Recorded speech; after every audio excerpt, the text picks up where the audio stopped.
एक मतलब एक शेर जी इरशाद।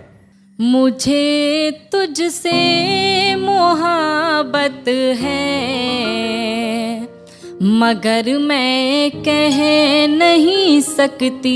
क्या बात है, वाह। तेरी हर पल जरूरत है मगर मैं कह नहीं सकती। क्या बात है भाई, बहुत अच्छे। और शेर मुलाजा करें। इरशाद। सुकूने दिल हुआ गारत उड़ी रातों की नींदें भी ये सब तेरी बदौलत है मगर मैं कह नहीं सकती। क्या बात है, बहुत बढ़िया। शेर बतौर खास हाजिर करती हूँ जो मुझे बहुत पसंद है, आपके हवाले पेश करती हूँ। देखें। इरशाद। बहुत मसरूफ रहती हूँ मगर तेरे लिए जाना। मसरूफ मतलब बिजी। बहुत मसरूफ रहती हूँ मगर तेरे लिए जाना मुझे फुर्सत ही फुर्सत है। क्या बात है, मगर मैं क्या बात है, नहीं सकती। क्या बात है। और ये गजल का आखिरी शेर मुलाजा करें आप सबकी दुआएं चाहते हुए। जुदा रहकर भी जिंदा हूँ मगर ये भी हकीकत है जुदा रहना कयामत है मगर मैं कह नहीं सकती। क्या बात है भाई, वाह वाह। एक मतलब चंद शेर और हाजिर करती हूँ। तलब जो मैंने किया उनसे प्यार थोड़ा सा, तलब जो मैंने किया उनसे प्यार थोड़ा सा, वो बोले हंस के, वो बोले हंस के करो इंतजार थोड़ा सा। और शेर बतौर खास पेश करती हूँ। देखें। अभी से अश्क निकलने लगे हैं आँखों से, अभी से अश्क निकलने लगे हैं आँखों से, अभी से अश्क निकलने लगे हैं आँखों से। हुआ है तीर नजर, हुआ है तीर नजर दिल के पार थोड़ा सा। क्या बात है। बहुत बहुत शुक्रिया। और ये शेर मैं नौजवानों की नजर करना चाहती हूँ, सभी की दुआएं चाहती हूँ। देखें। इसे मैं अपनी बड़ी खुश नसीबी समझूंगी, इसे मैं अपनी बड़ी खुश नसीबी समझूंगी।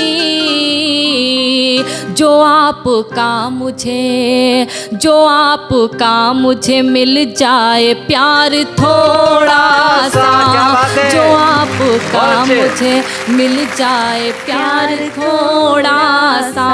और आखिरी शेर पेश करती हूँ, समाप्त करें।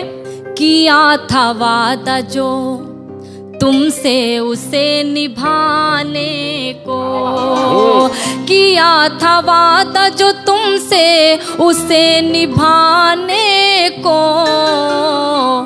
मैं आ रही हूँ, मैं आ रही हूँ, करो इंतजार थोड़ा सा। क्या बात है भाई, बहुत अच्छे।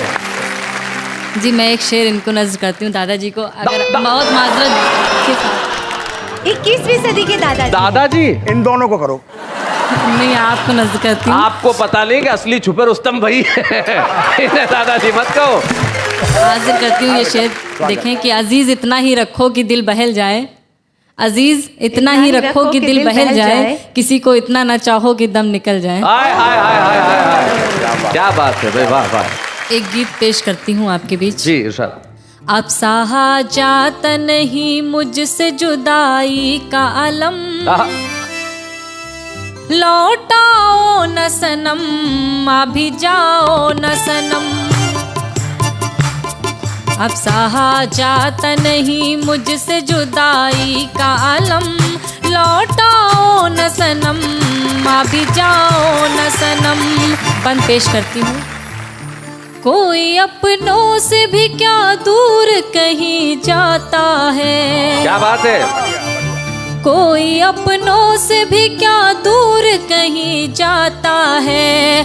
क्या किसी को कोई इस तरह से तड़पाता है। बेरहम बन के न तुम, बेरहम बन के न तुम मुझ पे करो इतना सितम। लौटाओ न सनम, आ भी जाओ न सनम। लौटाओ न सनम, आ भी जाओ न सनम। और गीत का दूसरा बंद भी पेश करती हूँ। देखें, क्या किसी और से दिल अपना लगा बैठे हो। ओहो, शक। क्या किसी और से दिल अपना लगा बैठे हो। अपनी रुखसार की चाहत को भुला बैठे हो।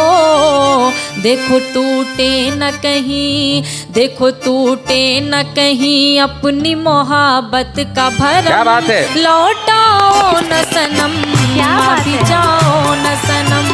लौटाओ न सनम, आ भी जाओ न सनम। गीत का आखिरी बंद मुलाजा करें।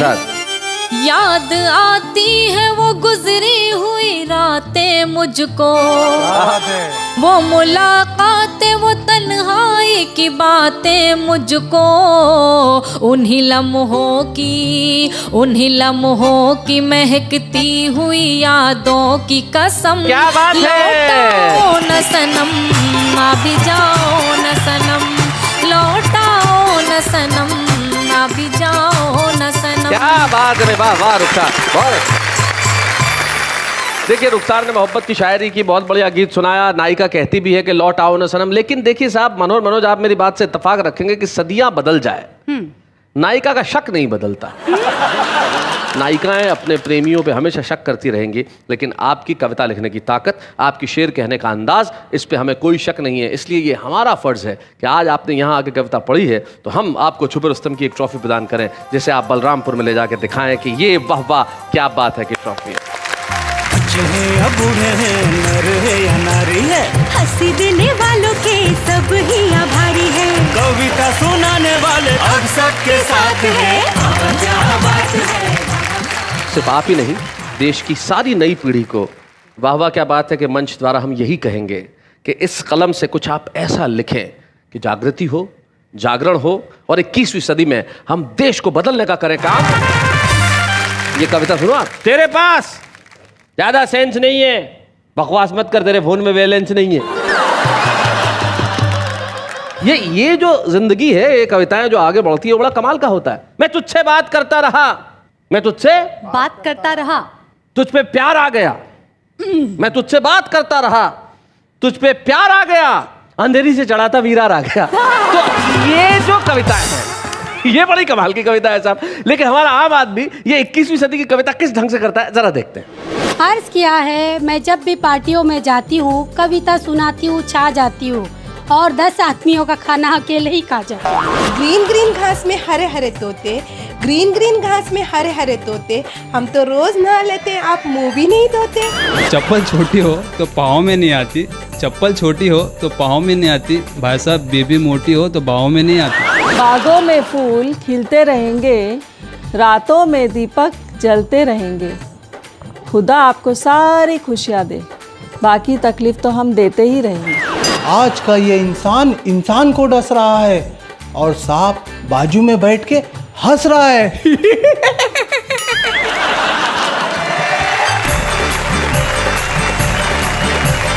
तो भाई ये हमारे आम आदमी की कविता, और यकीन मानिए कविता जिस ढंग से भी की जाए, कविता की जानी चाहिए।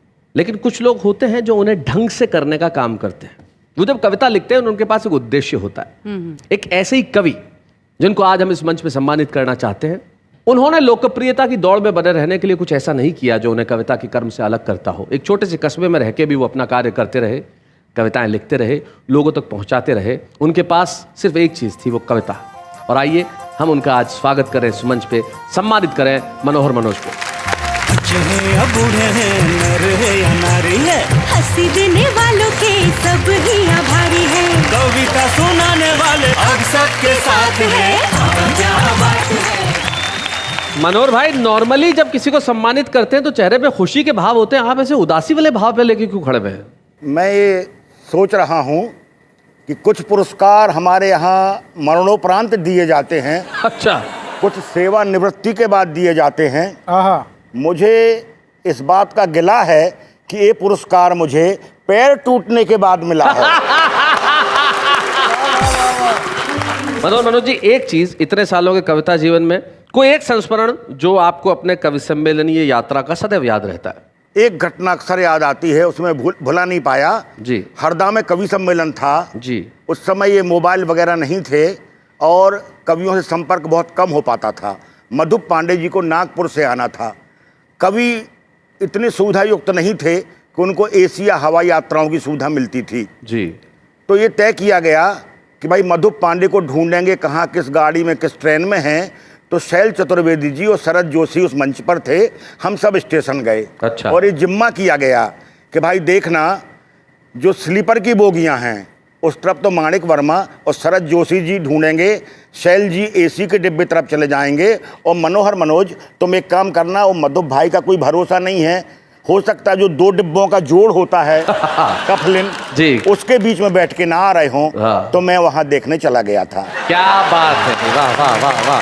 कवि अपना कर्म करता रहेगा लेकिन तहजीब के साथ। ये लोग व्यंग करेंगे लेकिन तमीज के साथ। ये लोग अव्यवस्था के खिलाफ नारे लगाएंगे लेकिन ओज होगा, आक्रोश नहीं होगा, क्योंकि एक शायर